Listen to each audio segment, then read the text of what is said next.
ओम शांति। आज सोमवार का दिन है और आज की तारीख है 11 मई 2020। आज सोमवार के दिन वो सच्चा सत्य टीचर अपनी गहरे नीली रंग की किरणों के साथ, ज्ञान के इस गुण के साथ सवेरे सवेरे ही हम पर ज्ञान की बरसात करता है। आज सोमवार के दिन वो सत्य टीचर के रूप में मेरे साथ संबंध निभाता है। ऐसा सत्य टीचर जो ज्ञान की इस बारिश को मेरे ऊपर करता है, जिससे मैं स्वयं को और उसे जान पाती हूँ। अब वही सत्य टीचर आकर मुझे ये मुरली पढ़ा रहा है। गीत बज रहा है, रात की राही थक मत जाना। अब बच्चों की बुद्धि में है कि हम सब दिन में यात्रा कर रहे हैं। रात की जो यात्रा है वो पूरी होती है। तो बाबा कहते हैं कि बच्चों, अब इस रात की यात्रा को हमें देखना है कि रात की यात्रा अब पूरी होती है। अब फिर दिन की यात्रा में की तरफ हम जा रहे हैं। यह यात्रा एक ही बार पूरे कल्प में आती है। अभी की पवित्रता इस यात्रा में हमें 21 जन्मों तक की सुख देती है। तो ये पवित्रता जो इस समय हम इस यात्रा में करते हैं, दिन की यात्रा में करते हैं, वो हमें 21 जन्मों के पुरुषार्थ की पवित्रता में झलकती है। बाबा कहते हैं तो सारे दिन में अपना चार्ट रखो कि कितना समय उस बाप को याद किया। याद की यात्रा से तमो प्रधान से सतो प्रधान बनते हैं, जिससे कलयुग के मालिक से सतयुग के मालिक बनते हैं। बाबा कहते हैं कि शांति धाम हम आत्माओं का घर है, सुख धाम स्वर्ग की बादशाही है, दुख धाम रावण राज्य है। तो माम एकम याद करो, उसका ही पुरुषार्थ करना है। घर बाहर भल संभालो पर बाप को याद करो। बाबा कहते हैं माम एकम याद करते ही मैं जो हूं, जैसा हूं, सो समझा दिया है। आत्मा और परमात्मा दोनों बिंदी हैं। तो साइलेंस के बल से विष्णुपुरी में जाने के काबिल बन रहे हैं। ये सारा ज्ञान आत्मा में है। आत्मा जो तीखा रॉकेट है। तो बुद्धि में रहे कि यहां से जो भी हम इस समय इस दुनिया में देखते हैं वो सब रावण राज्य का है। यह शरीर भी पुरानी दुनिया की सामग्री है। यह सब यज्ञ में स्वाहा होना है। पतित ब्राह्मण जब यज्ञ रचते हैं तो उसमें जौ, तिल आदि सामग्री स्वाहा करते हैं, मगर हम बच्चों को अब इस तन को भी स्वाहा करना है। बाबा कहते हैं एक ही घर में बच्चे बाप के साथ, पुरुष स्त्री के साथ लड़ते रहते हैं। अब हमें उसकी मत पर चल अपने को बदलना है। बाबा कहते हैं कि स्वर्ग के को कभी भी परम धाम नहीं कहेंगे। परम धाम अर्थात परे ते परे। तो बाबा कहते हैं कि इस समय फलाना स्वर्ग, अब हम नहीं कह सकते कि फलाना स्वर्ग पधार गया है। वह बिल्कुल रॉन्ग बात है। स्त्री पुरुष अब सब ज्ञान ले रहे हैं। स्त्री ज्ञान लेती है और पुरुष नहीं लेते, तो फिर स्त्री फूल बन जाती है और वह कांटों का कांटा। तो अब हमें ये रूहानी सर्विस भी करनी है। दिल से सबको बाप का परिचय देना है। बाबा कहते हैं कि बाप के दिल पर वो चढ़ते हैं जो रात दिन सर्विस में बिजी रहते हैं, सबको पैगाम देने में, बाप की याद करने में बिजी रहते हैं, जो 5 विकारों का दान देने में जिससे ग्रहण छूटता है उसमें बिजी रहते हैं। तो ये सारी बातें आत्मा में एक तीखे रॉकेट के समान भरी हुई हैं। तो बाबा कहते हैं कि अपना दैवी स्वरूप सदा स्मृति में रहे तो कोई भी व्यर्थ नजर नहीं आ सकता। तो हमें अपना दैवी स्वरूप जो है वो अपने मन के पर्दे पर रखना है, स्मृति में रखना है, तो फिर कोई भी व्यर्थ की बातें आ नहीं सकती। बाबा कहते हैं कि संगम पर सर्वोत्तम देवता बनते हैं, हम पुरुषोत्तम इस समय बनते हैं। तो इस संगम पर हम सर्वोत्तम देवता बनते हैं। हम उत्तम पुरुष पूज्य देवता थे, अब कनिष्ठ बन रहे हैं। बाबा कहते हैं कि ऊंचते ऊंच भगवान हमें बढ़ाता है तो जरूर ऊंचते ऊंच पद भी पाएंगे। हम ब्राह्मण इस समय बने हैं फिर देवता बनने के लिए। मनुष्य मुक्ति, जीवन मुक्ति किसे कहते हैं यह भी नहीं जानते। हम अभी श्रीमत पर राज्य भाग्य स्थापन कर रहे हैं। बाबा कहते हैं कि इस समय हमें वो परमात्मा मिला है तो हमें बिल्कुल प्यार से उसे याद करना है। विकार में कभी नहीं जाना है। पुनर्जन्म बाबा कहते हैं यही होते हैं, तो इसलिए हमें विकारों में नहीं जाना है। सूक्ष्म वतन में पुनर्जन्म की कोई बात नहीं।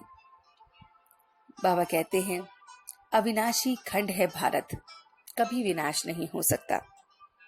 ये सारा ज्ञान का सागर वो बाप आकर हम बच्चों को देते हैं।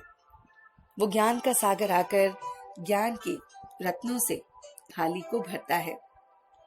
बाप ही सबसे ज्यादा इस समय हमारे पास होते हैं। बाप ही आकर सारा ज्ञान सुनाते हैं, पुरुषार्थ कराते हैं ताकि हम विष्णु कुल के बन जाएं, ताकि हम वैकुंठ के मालिक बनने का पुरुषार्थ करें। तो बाबा ने इस समय आकर सारा ज्ञान हमें दिया है। बाबा कहते हैं जो माता पिता के दिल पर चढ़ते हैं ऐसे बच्चे भविष्य के भी तख्त नशीन बनते हैं। तो माता पिता के दिल पर वही बच्चे चढ़ते हैं जो बहुत बहुत सर्विस करते हैं। तो बाबा कहते हैं मीठे बच्चे, तुम इन आंखों से जो कुछ देखते हो वह सब पुरानी दुनिया की सामग्री है, यह समाप्त होनी है। इसलिए इस दुखधाम की बुद्धि को भूल जाओ।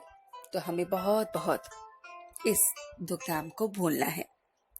फिर बाबा कहते हैं कि मनुष्य ने बाप पर कौन सा दोष लगाया है, लेकिन वह दोष किसी का भी नहीं है।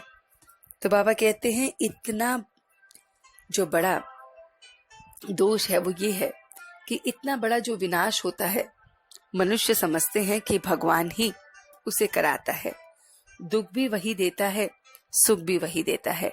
ये बहुत बड़ा दोष लगा दिया है। बाप कहते हैं मैं बच्चों को सदा सुख देता हूँ, मैं किसी को भी दुख नहीं दे सकता।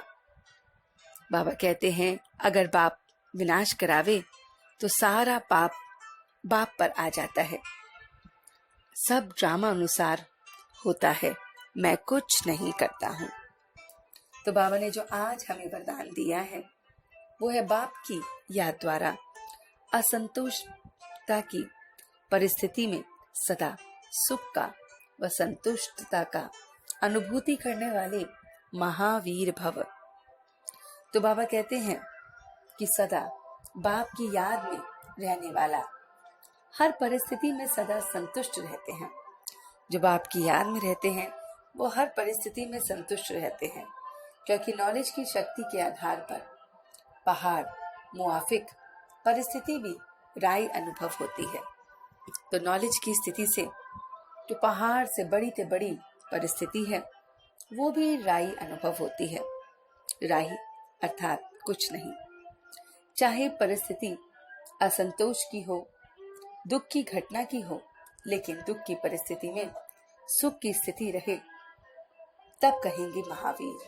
तो बाबा कहते हैं हमें आज महावीर बनना है, तो दुख की परिस्थिति में भी सुख और संतोष अनुभव होना चाहिए।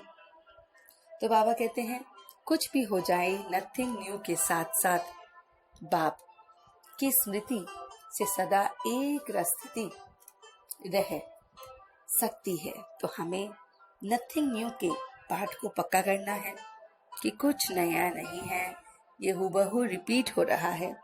तो नथिंग न्यू की परिस्थिति से, बाप की स्मृति से हम एक स्थिति बना सकते हैं। फिर दुख, अशांति की लहर भी आ नहीं पाएगी। तो ये सारा का सारा ज्ञान वो परम पिता परमात्मा हम बच्चों को दे रहे हैं। तो चलते हैं कुछ पल के लिए अपने सद्गुरु के पास। ऐसा सद्गुरु जो ज्ञान रत्नों को, ज्ञान की थाली को हम बच्चों को देने के लिए आया है। वो ज्ञान जो मुझे बताता है कि मुझे किस तरह से कैसी भी परिस्थिति में रहना है।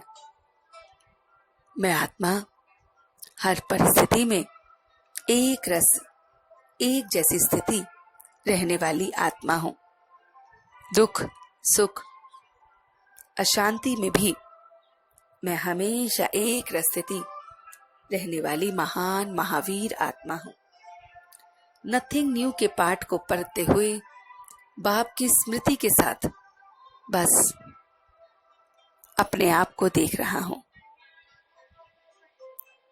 यह पुरुषार्थ कर रहा हूं कि मैं एकदम हर परिस्थिति में महावीर बन गया हूं। मैं व्यर्थ से परे हूं, क्योंकि स्वयं की दैवी स्मृति और बाप की स्मृति से मैं एकदम व्यर्थ से परे हूं। मैं आत्मा इस दुनिया में जो कुछ दिखता है वो सब स्वाहा होना है, इसकी प्रैक्टिस कर रहा हूं। मैं इस पल बस उसे याद कर रहा हूं। वो बाप जिसने कोई भी हमें दोष या दुख नहीं दिया, उसे हम याद कर रहे हैं। साइलेंस की शक्ति से मैं बहुत बहुत शक्तियों को अपने अंदर भर रहा हूं। सत्व प्रधान बन रहा हूं। मैं सत्व प्रधान अपने दैवी स्वरूप को अपनी स्मृति में रख व्यर्थ की बातों से परे हूं। अपने दैवी गुणों को, अपने दैवी संस्कारों को अपने स्मृति में रख व्यर्थ से बहुत बहुत परे हूं। मैं महावीर हर परिस्थिति में, चाहे वो असंतोष की हो, मगर मेरी स्थिति एक जैसी है। और नथिंग न्यू के पाठ को पक्का कर, बाप को याद कर, उसकी स्मृति से हर पहाड़ रूपी समस्या को राई के माफिक पार कर रहा हूं। और अब मैं सच्चे दिल से उसका शुक्रिया अदा कर रहा हूं। हम सब रूहानी बच्चे मिलकर अपने रूहानी बाप दादा को याद, प्यार और गुड मॉर्निंग करते हैं। गुड मॉर्निंग जी, गुड मॉर्निंग, गुड मॉर्निंग। शुक्रिया बाबा, शुक्रिया। वाह बाबा, वाह, वाह बच्चे, वाह, वाह मैं आत्मा, वाह, वाह ड्रामा, वाह। ओम शांति, ओम शांति, ओम शांति।